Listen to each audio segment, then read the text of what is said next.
Ka Sorkar jela lang ba katana tourism kalabu thong ban Pynkylla no ka Khyndailad kum ka wena ki jaka bandon no Tang ka jaka Iaid Kjat.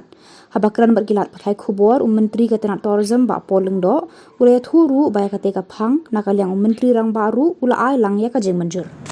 Then about the declaration of pedestrian zones, I had also had a meeting with the Chief Minister, and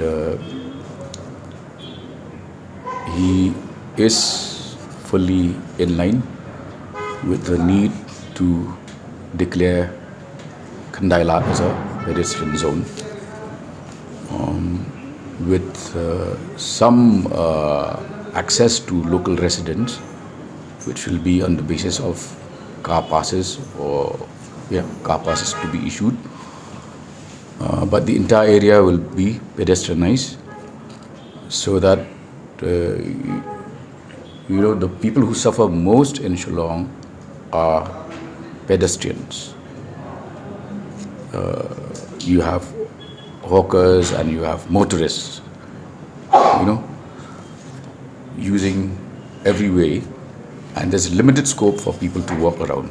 So our commitment would be to have at least one pedestrian zone immediately, and that is Khyndailad.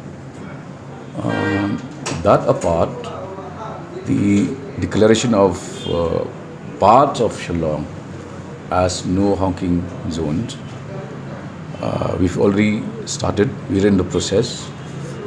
The district administration and the police are in constant touch, and from the tourism department, we've already started by declaring Orchid Omyam as no honking zone, and similarly other units of the tourism department will also be declared as no honking zone, because the USP of Meghalaya is the serenity, the quiet, which is disturbed by loud honking and loud music, which sometimes carries beyond permissible hours.